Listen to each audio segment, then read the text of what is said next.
प्रतिफलित पदार्थ मालिकाय तरे। और यहाँ पर परिग्रह की चर्चा हो रही है। परिग्रह का त्याग करने से अपरिग्रह व्रत की उत्पत्ति होती है। आप लोग यहाँ पर सुनने को आए हैं, बहुत सारे लोग सुनने को नहीं आए। क्यों नहीं आए? उन्हें घर की परेशानी है, और परेशानी में कई लोगों को घर की परेशानी भी दिखाई देती है।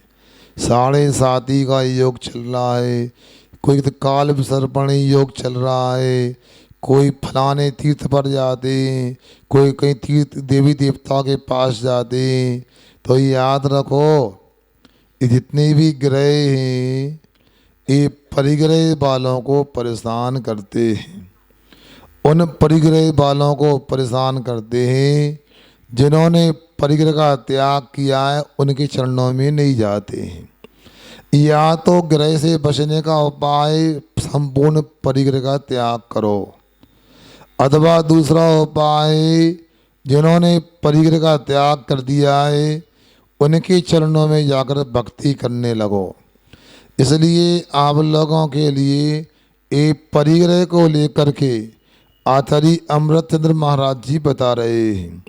ये परिग्रह बहुत ही खतरनाक होता है। इसको लेकर के आपको हम बताएंगे। अभी हम जो श्लोक यहाँ पर प्रसंग में है उनका पाठ करते हैं। 44 नंबर का पृष्ठ खोलो और 114 नंबर का श्लोक पढ़ते हैं। एव एव मति व्याप्ति स्यात् स्यात् परिग्रह्यति चेत् चेत् भवेन् भवेन् नैवं इस्मा दक्षायाणां कर्मग्रहणे न मूर्छास्ति एवमति व्याप्ति स्यात्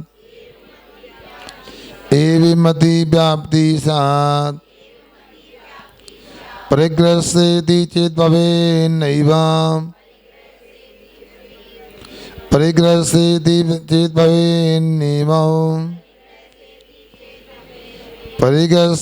चेत् भवेत् नैवं इस्मात् कषायाणां कर्मग्रहणेन मूर्छास्ति एवमति व्याप्ति स्यात् परिग्रह्यति चेत् भवेत् नैवं यस्मात् कषायाणां कर्मग्रहणेन मूर्छास्ति। बोलो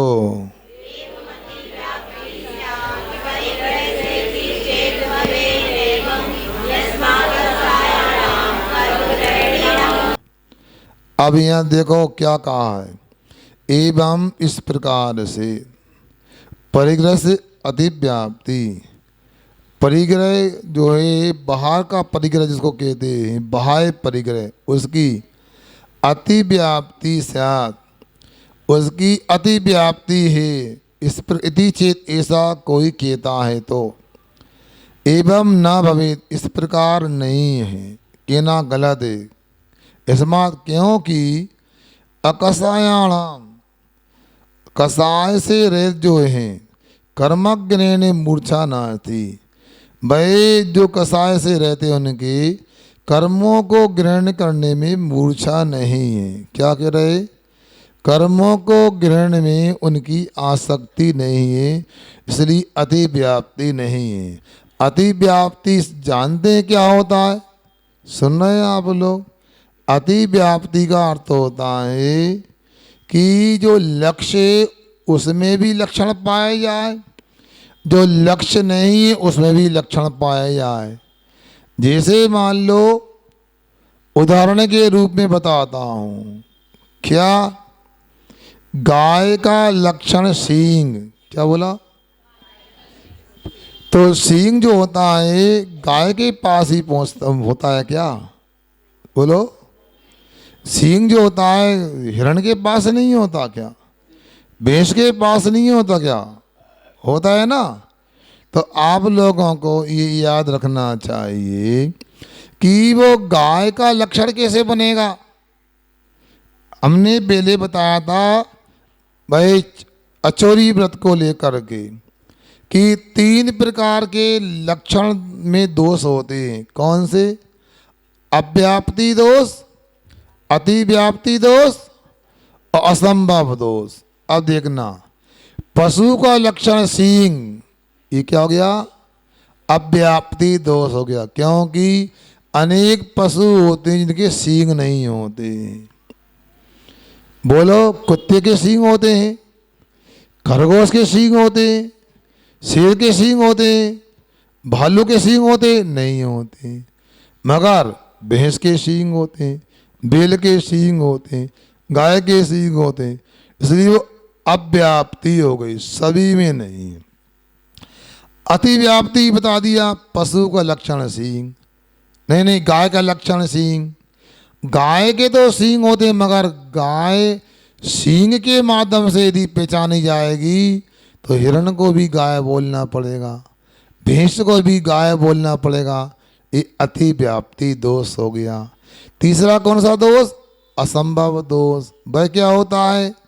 गधे का लक्षण सींग। बोलो, कोई इटारसी में ऐसा गधा है इसके सींग हो? बोलो ना, आंखें मत देना, गधा हो जाओगे। अरे कोई सींग गधा देखा सींग हो उसके? नहीं देखा ना। हाँ, समझदार हो मतलब।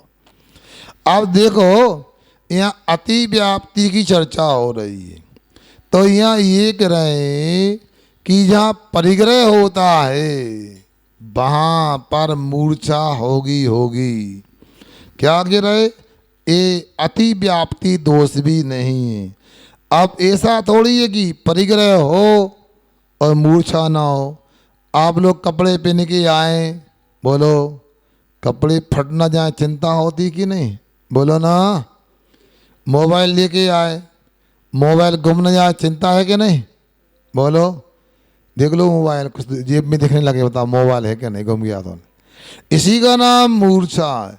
तो यहाँ पर ये कह रहे हैं जहाँ बाह्य परिग्रह है वहाँ मूर्छा जरूर होगी। ऐसा नहीं होता है कि परिग्रह ना हो और मूर्छा हो। ये इसलिए यहाँ पर अपने को जानना चाहिए। तो ये यहाँ पर ये बता रहे हैं कि यदि बाहर में परिग्रह है तो अंदर में मूर्छा जरूर रहती है। आगे क्या कहते हैं देखो, अति संक्षेपाद, अति संक्षेपाद द्विविधा स भवे भवे दाभ्यंतरस्य भायश्च प्रथमस् चतुर्दश विदो भवति द्विविदो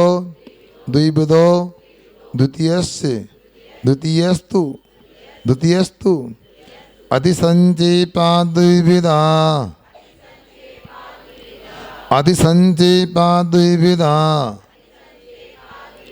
स भवेदाभ्यन्तरस्य भायस्य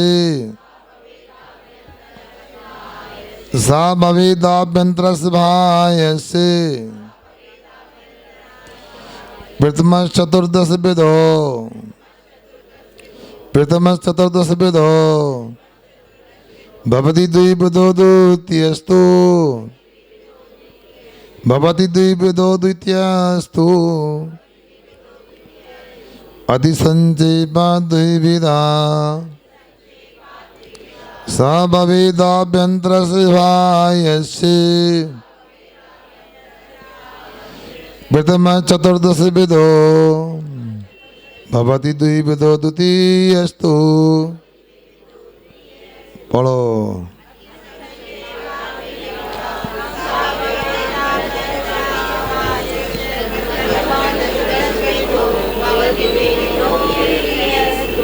पढ़ने में आ गया ना। आवाज़ कमज़ोर आ रही थी। अच्छा हाँ, क्या किए थे? सा अर्थात जो परिग्रह की चर्चा चली पे परिग्रह अति संक्षेपात, अत्यंत संक्षेप में कहें तो आभ्यंतर च बाह्या, अंतरंग और बाह्य इस प्रकार द्विविधा भवेद, दो प्रकार का होता है परिग्रह। छ और प्रथमा अंतरंग परिग्रह, चतुर्दश विधा छह प्रकार का।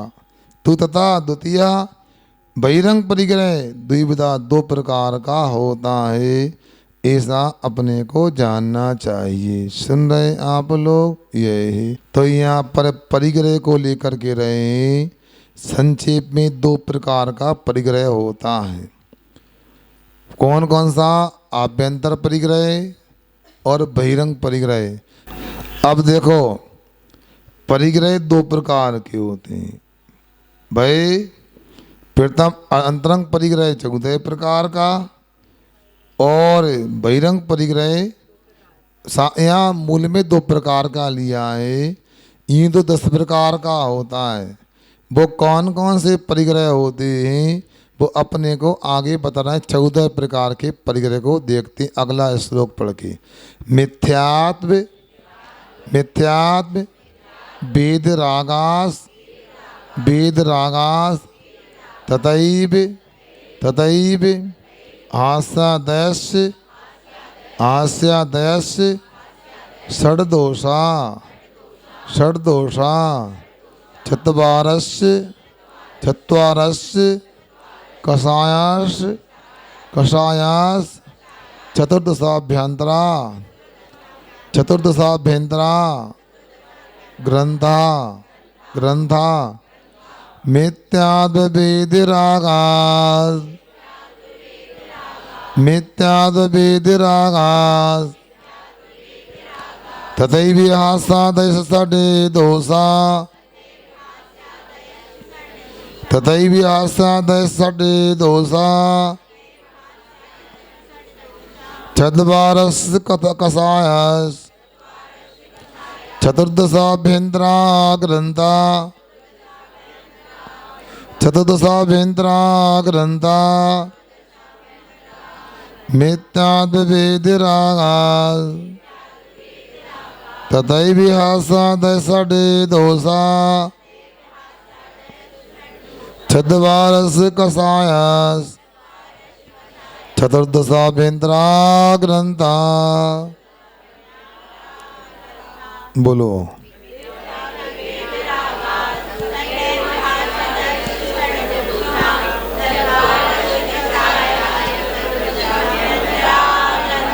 बहुत अच्छा। देखो, मिथ्यात्व वेद रागा, मिथ्यात्व एक परिग्रह हो गया।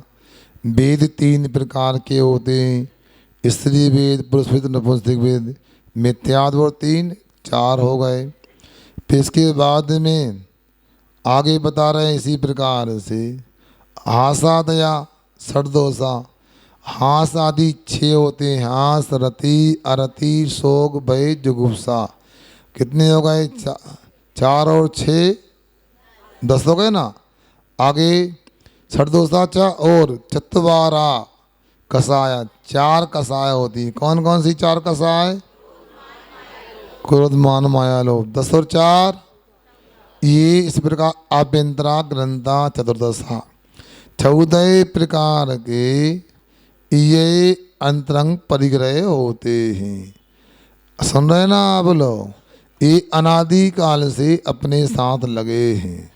हम लोग यदि सभी प्रकार के परिग्रह का त्याग करने में समर्थ नहीं है, हमारी सामर्थ्य इतनी नहीं है, तो कम से कम इतना तो करें कि त्याग करना प्रारंभ तो करें। अब ये बताओ, पहला अंतरंग परिग्रह कौन सा है? मिथ्यात्व। बोलो ना, क्या बात है? कौन सा है? मिथ्यात्व परिग्रह। अब सोचो मिथ्यात्व क्या होता है? कभी सोचा, विचार किया? ये मिथ्या मूल में अव्यय शब्द व्याकरण का। तो मिथ्या का मतलब झूठापन होता है। और भाई झूठापन जो है वह कैसे मिथ्या का अर्थ झूठा होता है, असत्य होता है, मगर उस असत्य में मिथ्या में ते प्रत्यय लगा देते हैं तो मिथ्यात्व शब्द की उत्पत्ति हो जाती है। वो नपुंसक लिंग में एक वचन में मिथ्यात्वम ऐसा शब्द आएगा। अब देखते हैं ना आप लोग, अब मिथ्यात्व आएगा तो यहाँ पर याद रखो, मिथ्यात्व क्या, झूठापन का भाव जिसको बोलते हैं। अब झूठापन का भाव, अरे आवाज़ नहीं करो भैया, आवाज़ क्यों कर रहे हैं आप लोग, धीरे से बैठ जाओ। हाँ, क्या झूठापन का भाव, झूठापन क्या होता है, जो भगवान नहीं है उनको भगवान मानना। सुनो हमको देखो, जो शास्त्र नहीं है उनको शास्त्र मानना, जो गुरु नहीं है उनको गुरु मानना। सुन रहे ना? अब देखो भगवान किसे कहते हैं, आपसे कोई जिनेतर व्यक्ति कहे भगवान किसे कहते हैं, क्या बताओगे?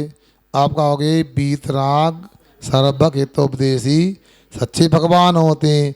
वो ना बीतराग जानता है, ना कोई हितोपदेश जानता है, ना सर्वभक्त जानता है। उस जिनेतर व्यक्ति को कैसे समझाओगे भगवान क्या होते हैं? पहले अपने को समझना है, उसको समझा पाए नहीं समझा पाए बात की बात, अपने को समझना है मिथ्यात्व क्या होता है और भगवान क्या होते हैं। देखो भगवान किसे कहते हैं, जो भगवान ज्ञान होता है, ज्ञान वाले को भगवान बोलते हैं। क्या कहते हैं? ज्ञान वाले को भगवान कहते हैं। अब ज्ञान तो सबके पास होता है कि नहीं होता है? कौन के पास ज्ञान नहीं है बताओ, इतने लोग बैठे हैं, सबके पास है, तो सब भगवान हो गए? नहीं, यहाँ भगवान का मतलब जिनके पास पूरी तरह से ज्ञान उत्पन्न हो गया है, प्राप्त होना बाकी नहीं है। जितना आत्मा में ज्ञान होता है, पूरा ज्ञान उत्पन्न हो जाना, ये भगवान का लक्षण होता है। अब ये मैं आपसे पूछता हूँ, तो ये कैसे सिद्ध करो कि और भी ज्ञान होता है? उनको ये बता सकते हो जब, सुनो इधर आओ, आगे आगे बैठना। हाँ, जब सुनो, जब कम ज्ञान होता है, किसी को अधिक ज्ञान होता है, किसी के लिए सुनो अधिक भी नहीं होता, कम भी, बीच का ज्ञान होता है। अनेक प्रकार के ज्ञान वाले होते हैं। सुनो, तो आपको ये कहना चाहिए, जब आवाज नहीं, जब कम ज्ञान होता है, बीच का ज्ञान होता है, अधिक ज्ञान होता है, तो एक दुनिया में ऐसा व्यक्तित्व भी होगा जिसको सर्वाधिक ज्ञान होता है, उसको भगवान बोलते हैं। महाराज भगधातु का अर्थ ज्ञान हो तो सब भगवान होगा? नहीं। जैसे मान लो बेकारी है, वो अमीर होता गरीब होता है, वो पैसे वाला होता गरीब होता है, गरीब होता है, पैसे नहीं होते उस पर, 10 पंजी 98 नहीं होते उसके पास, होने के बाद भी उसको भगवान नहीं कहेंगे। क्यों? भगवान नहीं, उसको पैसे वाला नहीं कहेंगे। क्यों? पैसे वाले का मतलब जो करोड़ों अरबों रुपया होते हैं, वो पैसे वाला होता है। हजारों वाला, लाखों वाला पैसे वाला नहीं खिलाता। क्यों भाई? आदि सुन रहे ना? पैसे वाला कौन होता है? करोड़ों अरबों वाला होता है। लाखों तो किसी के पास होते हैं। आजकल क्या है, सुन रहे ना? आजकल तो लड़की जन्म लेती है, 1 लाख का बीमा हो जाता सरकार का, लाडली लक्ष्मी का, वो लखपति हो गई, उसको पैसे वाला नहीं बोलते। उसी प्रकार से जिनके पास थोड़ा ज्ञान होता है उसको भगवान नहीं बोलते। भगवान कौन होते हैं? सर्वाधिक ज्ञान। अब क्या हो गया? बैठो यहीं पे, आने लगे जाने लगे। हाँ, अब सुनो क्या कहा, भगवान किसे कहते हैं? बच्चों, जिनके पास ज्ञान होता है, कौन सा? पूरा ज्ञान होता है, उसी को हमारे यहाँ सर्वज्ञ कहा गया है। ठीक है ना? अब जो बीतराग सर्वज्ञ हितोपदेशी होते हैं वो भगवान कहलाते हैं। सुनो, टीचरों को पीछे से लाना था, व्यवस्था बैठाना था, और उस बच्चों को छोड़ दिया।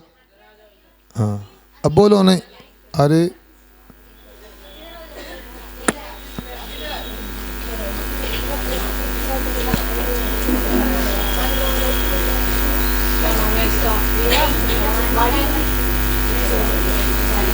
जब सब लोग बोलना बंद कर देंगे तो हम चालू कर देंगे। एक ही बोले तो अच्छा रहेगा, सुनने वाले या बोलने वाले, सुनाने वाले। तो मैं ये कह रहा हूँ, मिथ्यात्व को लेकर यहाँ चर्चा हो रही। मिथ्यात्व जो है क्या, तो जो सच्चे भगवान को नहीं मानता है। फिर शास्त्र कैसे कहते हैं, जो भगवान की वाणी होती है उसको जहाँ लिखा गया उस कागज को, उस पुस्तक को शास्त्र कहते हैं। गुरु क्या होते हैं, जिनके पास परिग्रह नहीं होता है। क्या सुन रहा है, गुरु के पास क्या होता है, परिग्रह नहीं होता है। महाराज कपड़े रखते हैं, पैसा रखते हैं, रुपया रखते हैं, गाड़ी रखते हैं, मोबाइल रखते हैं, तो क्या वो परिग्रह नहीं होता बेटा। पिछी का मंडल को परिग्रह नहीं बोलते। अच्छा, कुछ तो बताया बच्चों ने। अब बच्चे आ गए तो मैं कुछ बच्चों से भी कुछ बोलता हूँ। बच्चों, कहानी सुनना चाहते हैं आप लोग? समय है आपके पास में? हाथ ऊंचा करो, समय किसके पास नहीं? अच्छा अच्छा, हे मतलब समय है। अब क्या हुआ, सुनो, राजा बहुत ही बुद्धिमान था, और एक दिन क्या हुआ, रानी के लिए मन में विचार आया, दोहला उत्पन्न हुआ, इच्छा हुई। क्या हुई कि मुझे कुछ चर्चा करना है।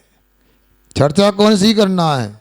सुनो, बाजार की नहीं, व्यापार की नहीं, चुनाव की नहीं, धर्म की चर्चा करना है।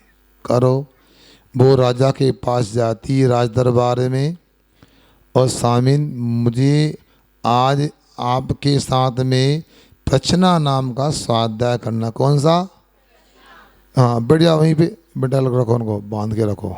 हाँ, अब सुनो, अब स्वाध्याय करना प्रचना नाम का। तो राजा ने कहा करो, अच्छी बात है, 4 लोग सुनेंगे, धर्म लाभ मिलेगा। तो रानी ने राजा से पूछा, आप को मैं 3 प्रश्न पूछती हूँ, एक शब्द में उत्तर देना। कितने प्रश्न पूछना है? 3 प्रश्न पूछना है और एक शब्द में उत्तर देना है। आप लोग दे सकते हो? कैसे नहीं दे सकते? मगर सुनो, प्रश्न कौन कौन से किस समय में यह है। रानी ने पूछा, संसार में सबसे बड़ी अग्नि कौन सी है? क्या पूछा? ए बच्चों, ए बाद में यहाँ भग गए, बैठ आए भी आ गए। कौन के बच्चे हैं? हाँ, क्या कह रहे? तो सबसे, संसार में सबसे बड़ी अग्नि क्या है। दूसरा प्रश्न पूछा, संसार में सबसे बड़ा अंधकार क्या है? क्या बोला? तीसरा पूछा, संसार में सबसे बड़ा विष क्या है, जहर क्या है? तीनों का ना। पहला प्रश्न कौन सा बच्चों? और दूसरा अंधकार कौन सा? तीसरा प्रश्न बच्चों विष क्या? बोलो क्या?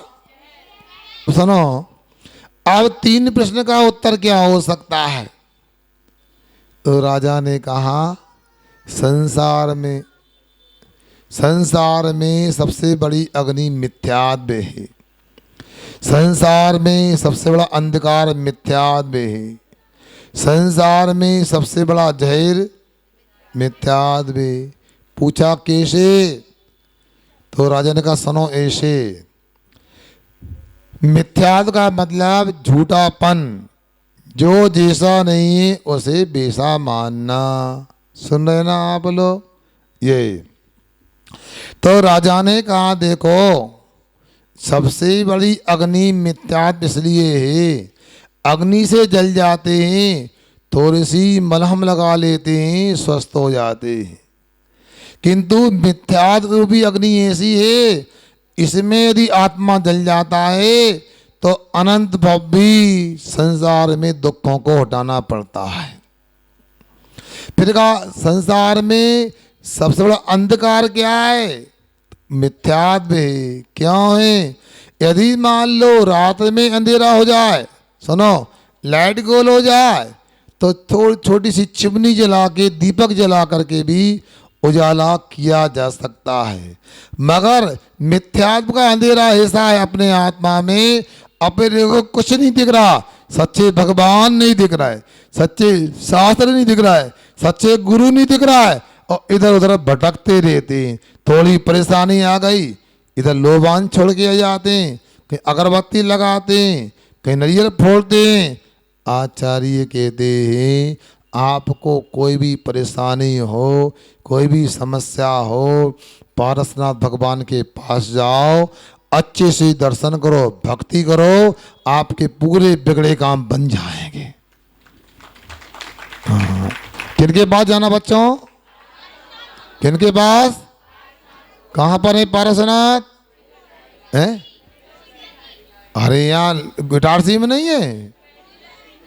हाँ, शिखर जी में तो है, पहली लाइन में। आप लोग भली लाइन में नहीं हो, भगवान तो लाइन में है। अब सुनो, अब बात ये हो रही कि भगवान के दर्शन करो, बिगड़े काम भी बन जाते, मगर भगवान को पहचानो। तो मैं अपनी बात सुनाता हूँ। जब पाठशाला पढ़ता था, कोई से कहना नहीं तब नहीं, वो लोग हंसेंगे हमारी बात पे। बोल दूँ मैं, कोई सिखाओगे तो नहीं? ए सार्थक, किसी से कहना नहीं, सुना दें? सुन रहे कि नहीं? घर जाना है? नहीं जाना? अच्छा, अब सुनो, हम बचपन में जब परीक्षा होती थी ना, हम भगवान के पास जाते थे, भगवान हम पास हो जाएं। क्या? भगवान हम पास हो जाएं, और भगवान से निवेदन करते थे, पढ़ाई भी करते थे, ऐसा थोड़ी कि भगवान से किया कुछ नहीं। और जब जब भगवान से हमने बोला, और हम पास होते रहे। और हम पहली क्लास से, सुनो बच्चों, पहली से क्लास से 15 क्लास तक पढ़े, कभी फेल नहीं हुए। क्यों नहीं हुए बताओ? हमने पढ़ाई भी की और भगवान का स्मरण भी किया, आशीर्वाद भी लिया। तो इसलिए सच्चे मन से, अच्छे मन से हम पाठशाला आएंगे और भगवान के दर्शन करेंगे, तो मैं समझता हूँ कभी फेल नहीं होंगे। परीक्षा में, इस विद्यालय में भी फेल नहीं होंगे, और घर के काम में भी कभी, बोलो ना, घर के लोगों को बताओ कहाँ कहाँ जाते हो, मगर अपने देव शास्त्र गुरु को पहचानो। और जो देव नहीं है, भगवान नहीं है, गुरु नहीं, शास्त्र, उनके पास बिल्कुल बंद करो, तो जरूर आपका कल्याण होगा। यहाँ मैं चर्चा कर रहा हूँ कि वो रानी चर्चा कर रही है अपने स्वामी से, पति से। इसके बाद क्या हुआ? चर्चा ऐसी करती रही, और कुछ महीनों के बाद एक सुंदर सौभाग्यशाली पुण्यात्मा इटारसी के बच्चों की तरह एक बच्चे का जन्म हो गया। किसका हो गया? कहाँ के बच्चे के? कैसे बच्चों की तरह? इटारसी के बच्चों की तरह वहाँ जन्म हो गया। अंतर यह था, इटारसी के बच्चे पाठशाला रोज नहीं आते, वो रोज पाठशाला आने लगा। यहाँ के बच्चे पूजन के बाद नाश्ता करने आते, वो पहले आता था। मगर सब नहीं, यहाँ कुछ बच्चे ऐसा करते हैं। अगली बार कब आओगे आप लोग? बोलो सार्थक, पूजा में आओगे नहीं? आओ रविवार को पाठशाला आओगे ना? पूजन में कितने बजे आओगे? हैं? 8 बजे पक्का ना? हाँ। अब सुनो, तो वो बच्चे बड़ा होने लगा। इसके बाद सुनो, फिर एक जीव और गर्भ में रानी के आ गया। रानी ने पुनः राजा से कहा चर्चा करना है। चर्चा होती थी, तो इस बार उसने कहा, राजन ये बताओ, हिंदी वर्णमाला में कितने अक्षर होते हैं? कितने? बोलो। हिंदी में कितने अक्षर होते हैं? देख रहा है तुम्हारे बच्चों के यहाँ लाखों रुपए भैया। नीरज देख लेता हूँ स्कूलों में क्या हाल हो रहा है। ये हिंदी में कितने अक्षर नहीं बता पा रहे? 35-33 के रहे हैं, बताओ। हैं? ये बच्चों से पूछ रहा हूँ, बच्चों की दादियों से नहीं। सुनो, आप सुनो। वैसे तो देखा जाए हिंदी वर्णमाला में 33 व्यंजन, 14 स्वर, कितने हो गए? 47। एक उसमें विसर्ग, एक अनुस्वार 49, और 3 गठबंधन के यानी मिले हुए झ्या, त्रा और छा, त्रा, झ्या, ऐसे 52 अक्षर होते हैं। मूल में 49 अक्षर होते हैं। अब सुनो, उस रानी ने कहा हिंदी के 52 अक्षरों में से जो ताप वर्ग का द अक्षर होता है, तो द से प्रारंभ होने वाले 5 शब्द बताओ। कितने? हाँ, 5 शब्द बताओ। जगह कम पड़ रही क्या आदिश है? क्या हो गया? हाँ, उसको घर ले जाओ फिर, रो रहा है तो। हाँ, क्या हुआ? हिंदी वर्णमाला के जो दा से प्रारंभ होते हैं, सुनो ध्यान से। इधर देखो, दान, दमन, दया, दर्शन और देव दर्शन। 5 हो गए।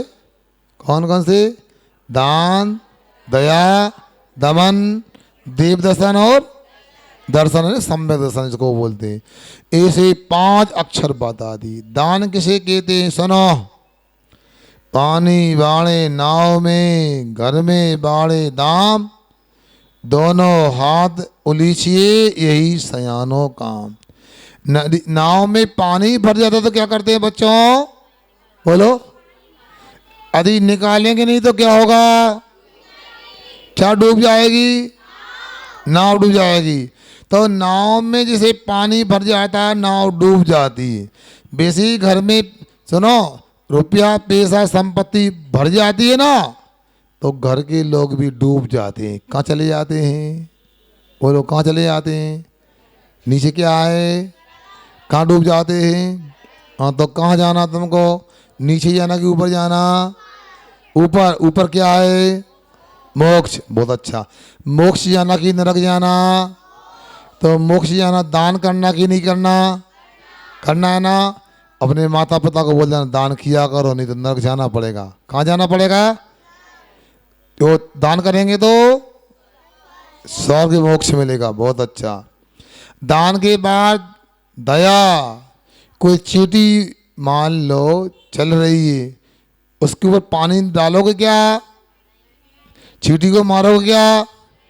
चलते तो कहाँ चलते हैं? देख कर, ऊपर देख के चलते, नीचे देख के चलते हैं। ऐसी वस्तुओं को नहीं लेना। देखो, चमड़े का बेल्ट पहनते ना कुछ लोग, चमड़े की चप्पल लेते ना, कभी नहीं। जीवों की हिंसा होती है। कभी भी चमड़े की वस्तु को नहीं लेना चाहिए उपयोग में। और खाने में क्या लेते हैं बच्चों? इधर देखो, सुना ना, खाने में क्या कहते हैं आप लोग? चिप्स खाते हैं। अंकल चिप्स खाते हैं, लेज खाते हैं, चाउमीन लेते हैं, मैगी लेते हैं। बोलो। बोलो नहीं। बाजार के बिस्कुट खाते हैं। बोलो।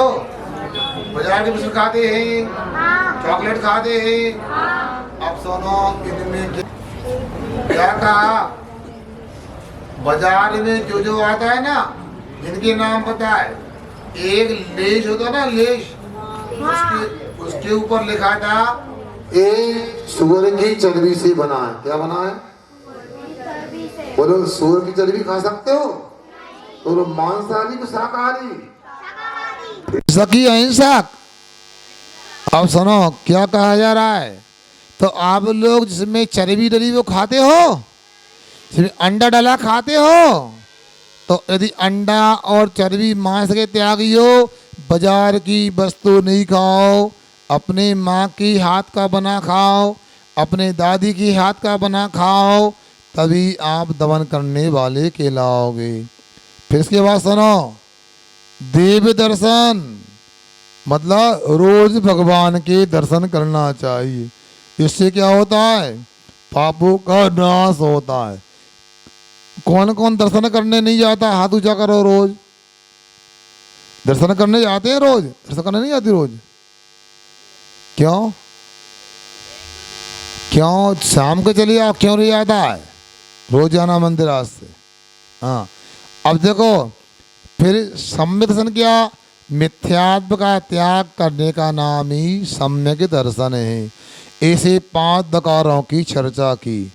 अब सुनो, एक पुत्र का जन्म हो गया और ऐसा करते करते 5-6 पुत्र का जन्म हुआ, 7 पुत्र का जन्म हो गया। और जब बच्चों का जन्म होता, उनका पहले पाठशाला में एडमिशन होता और उनको पाठशाला में पढ़ाते। नीचे देखे 3 गुण, पड़ी वस्तु मिल जाए, ठोकर पग में ना लगे, जीव दया पल जाए। क्या? नीचे देखे 3 गुण, क्या हुआ? जीव दया पल जाए, है ना। नीचे देखे 3 गुण, पड़ी वस्तु मिल जाए, ठोकर पग में और जीव दया पल जाए। नीचे देखकर चलते हैं तो क्या होता है? पहले तो ठोकर नहीं लगती, सुना, और पड़ी हुई वस्तु, बच्चों बताओ, कोई वस्तु गिर जाए, पड़ी उठाओगे कि नहीं उठाओगे? क्यों? गिरी वस्तु उठाना क्या है? कौन सा पाप है? चोरी पाप है। अब सुनो, चोरी पाप है इसलिए नहीं उठाना चाहिए। अब सुनो क्या कह रहे? अब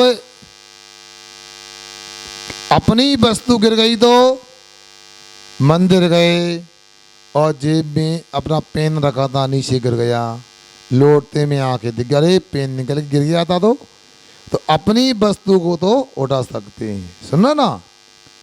पड़ी वस्तु ने अपनी पड़ी हुई गिरी हुई वस्तु मिल जाती है। और पैर में क्या होता है? नीचे देख के चलते तो ठोकर नहीं लगती है। और तीसरी बात क्या होती है? जीवों की हिंसा नहीं होती, इसलिए नीचे देखकर चलना चाहिए। और सुनो, उन बच्चों को एक एक बात सिखाई जाती थी और समय पा कर के वो बच्चे महाराजी मिलते थे और बैराग होता था, एक एक करके दीक्षा ले लेते थे। क्या करते थे? और उन माँ के 6 बच्चे क्या हो गए? मुनि बन गए और 7वां भाई भी मुनि बन गया। राजा को चिंता हुई, मेरे राज्य का क्या होगा? एक बच्चों की माँ तो बच्चों को संस्कार देती है और सब मुनि बन जाते हैं। अब अगला पुत्र जन्म लेगा तो मैं क्या करूँगा? बच्चों का लालन पालन बच्चों की माँ के पास नहीं, माए के पास नहीं, धाय के पास होगा। क्या हुआ? माँ के क्या हुआ? माए के पास नहीं, धाय के पास। अब क्या हुआ हमारी बात? तो 8वें बच्चे को बच्चों की माँ के पास नहीं रखा और उसके लिए जो काम करने वाली बाई होती धाय, उसके पास रख दिया। फिर क्या हुआ? जैसे ही उसके पास में रखा और अचानक पड़ोस, फिर जैसे ही युद्ध का समय आया और युद्ध का समय होते ही अब राजा ने पूरे सैनिकों को सूचना दे दी, भेदी फिरवा दी, युद्ध की तैयारी करो। ए बच्चों, पढ़ाने वालों को बीच में बैठना चाहिए। हाँ, अब सुनो, युद्ध की तैयारी होने लगी। 8वें पुत्र को पता लग गया युद्ध होने वाला है, तो वो पिताजी के पास गया। पिताजी, युद्ध करने आपको नहीं जाना है, युद्ध करने या हमको जाना है। भैया, ये माइक की व्यवस्था कब? दिवाली का मुहूर्त है क्या? हैं?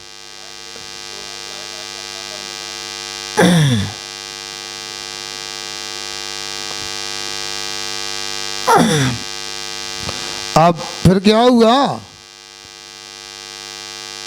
8वां पुत्र को पता लगा पिताजी युद्ध करने आप नहीं जाओगे, मैं जाऊंगा।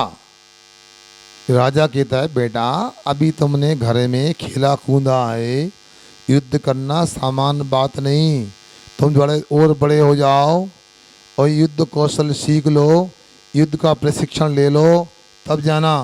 तो बंधुओं बच्चा बोलता है पिताजी भोजन करने के लिए शेर को प्रशिक्षण नहीं लेना पड़ता, उसी प्रकार मैं भी शेर का बच्चा हूँ, युद्ध करने के लिए कुछ सीखना नहीं पड़ता। और नहीं माना, युद्ध को तैयार हो गया, बाल हट थी, जैसे वो बच्चा रोने लगा तो भेजना पड़ा उसके लिए। वैसे ही बोला मैं युद्ध करने जाऊंगा, जाओ भैया। किसी ने कहा सुनो माँ का आशीर्वाद लेके जाओ, माँ का आशीर्वाद लेके जाओगे तो तुमको लाभ मिलेगा।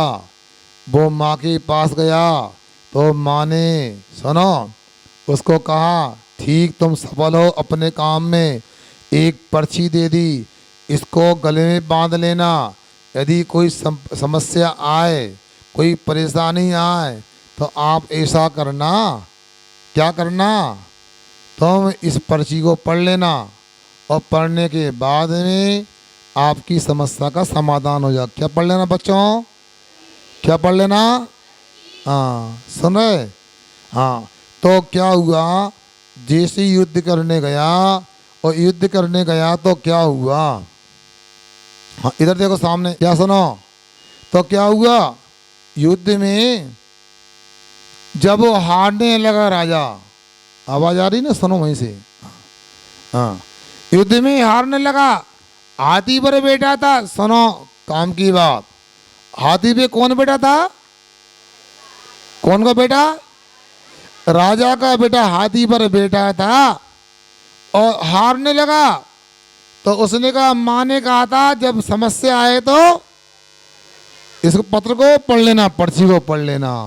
फिर क्या था, उसने को खोला, सुनो खोला तो उसमें लिखा था यद दृष्टम तद नष्टम, जो जो दिख रहा है सब नष्ट होने वाला है, समाप्त होने वाला। उस बच्चे को बेराग हो गया। पाठशाला के संस्कार तो थे ही, जब बच्चा छोटा था तो उसको लोरियां सुनाई जाती थीं, सिद्धोसी बुद्धोसी निरंजनोसी संसार माया विवर्जितोसी, तू सिद्ध है तू विद्ध है, तू संसार की माया से रहती, तू निर्विकल्प है, इस प्रकार की लोरियां सुनाती थी। आज की माताएं बच्चों को मोबाइल पकड़ा देती हैं, बेटा खेलो वीडियो गेम है, पबजी है, ब्लू फेल खिलाती हैं, क्या होता अंत में वो मर जाता है, लाख रुपए हार जाता। सुन रहे ना, ये दशा होती है। आप लोगों को कोई खिलौना नहीं मिलता मोबाइल के अलावा, हमारा हम भी उसी से खेलते रहते हैं, बच्चों को खिलाते हैं, इसका परिणाम अच्छा थोड़ी होगा। तो फिर क्या हुआ, उसने पढ़ा, हाथी पर बैठे बैठे ही उसने तलवार को फेंक दिया और हाथों से पंचमुष्टि केशवंत किया और दिगंबरी दीक्षा ले ली उसने भी, बताओ। अब आप लोगों को समझना है, एक माँ के 8 बच्चे दीक्षित हो सकते हैं, ये संस्कार का परिणाम है। आप लोगों के लिए मुनि बनने का सौभाग्य ना मिले, आर्यिका बनने का सौभाग्य ना मिले, अरे इतना तो प्रयास करो एक अच्छे श्रावक बन जाए, एक अच्छी श्राविका बन जाए तो बहुत बड़ा काम हो जाएगा।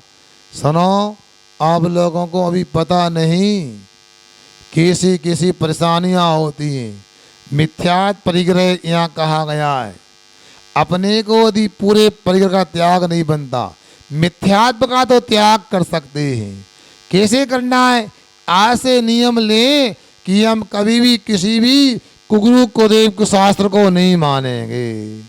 क्या सुना, 2-3 दादी हाथ ऊंचा कर रही हैं। हम सबसे चाहते हैं हम कभी भी कुगुरु कुदेव के शास्त्र को नहीं मानेंगे। सब हाथ ऊंचा करो, बच्चों, हाँ नीचे कर लो हाथ।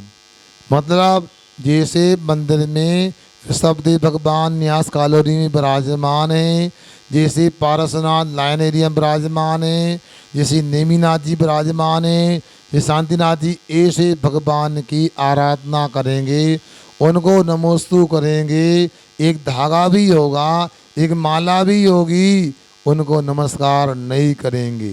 जिन मुनिराज के पास में थोड़ा भी परिग्रह होगा, उनको नमस्कार नहीं करेंगे। ऐसा हम संकल्प करते हैं तो ये हमारा मिथ्यात्व का त्याग हो जाएगा।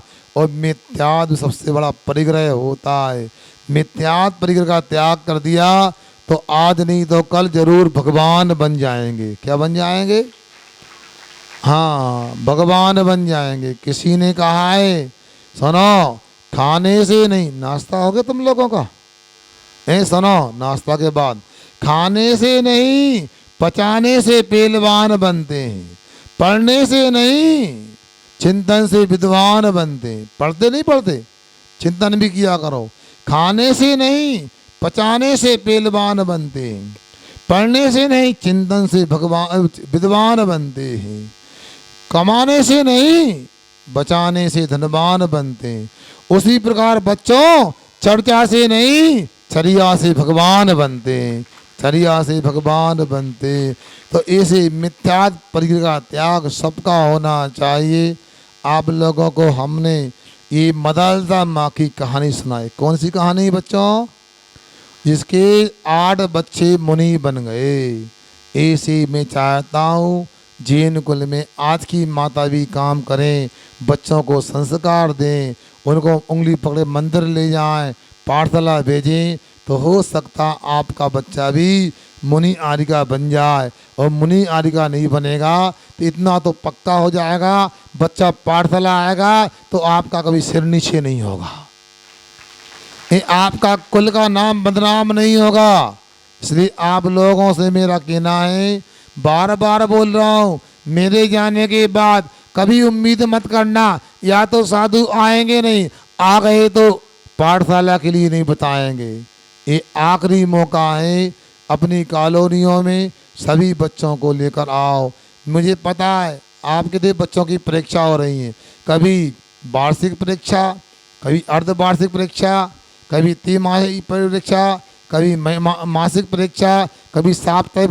कुल मिलाकर लटका के रखना है।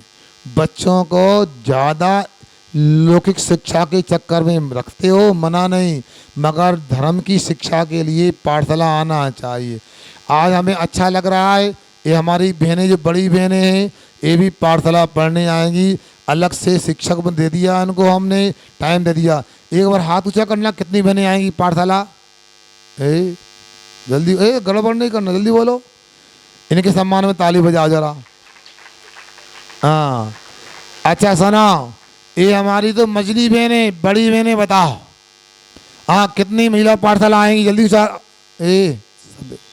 सबको पाठशाला आना है। हाथ ऊंचा कौन ने नहीं किया? बाहर वाले भी? चलो अच्छा।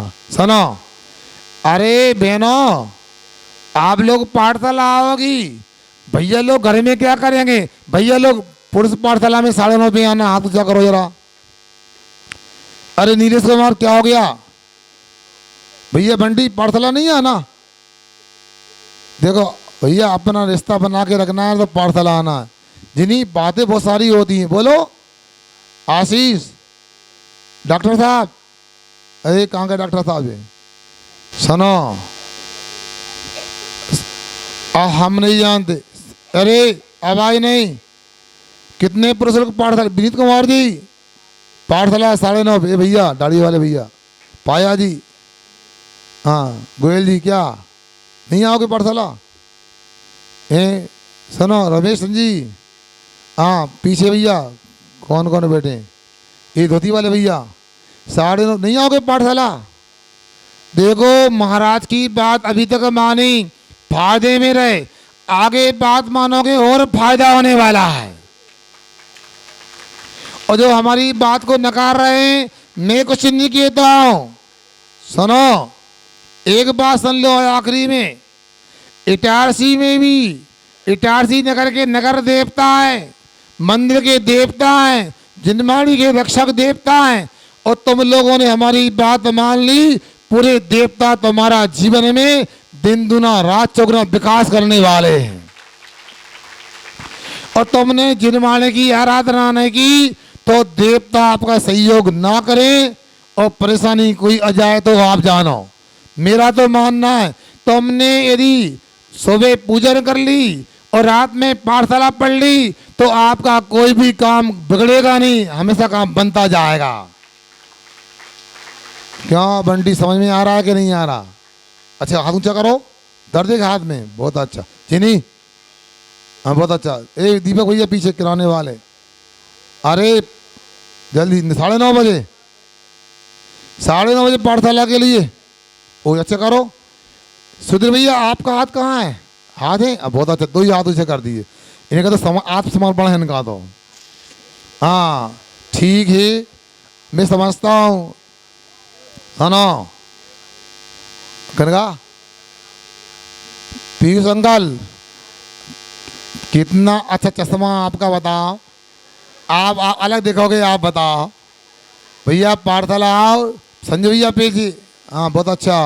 सुनो ठीक है, आप लोगों को पाठशाला में आना। आज दिन कौन सा है? तो दोपहर में छुट्टी क्या कार्यक्रम है? मनीष भैया बता देंगे। सुनो, इसी प्रांगण में 3 बजे सबको आना है। आज सुनो, नगर के लोग भी, जिनेत्र समाज के लोग भी आएंगे यहाँ पर। ऐसा ना वो आ जाए आप लोग नहीं आए।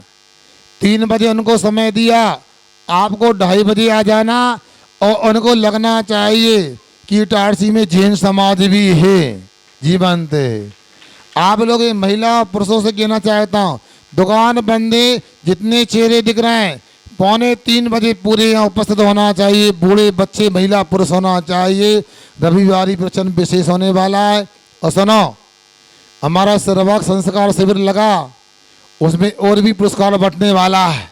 इसलिए जिनको पुरस्कार मिल गया, सम्मान हो गया, उनको भी आना है, और जिनको नहीं हुआ उनको भी आना है। और संभावनाएं और लोगों को भी पुरस्कार मिलने वाला है। सुनो, इसलिए आज का कार्यक्रम बहुत महत्वपूर्ण है। बच्चों पुरस्कार लेना नहीं लेना तो आप देख लेना कौन कौन का नाम सूची में, आपको पता लग जाएगा। 2:45 पे यहाँ पे आना है। रविवार का कार्यक्रम यही होगा। अहिंसा परमो धर्म की।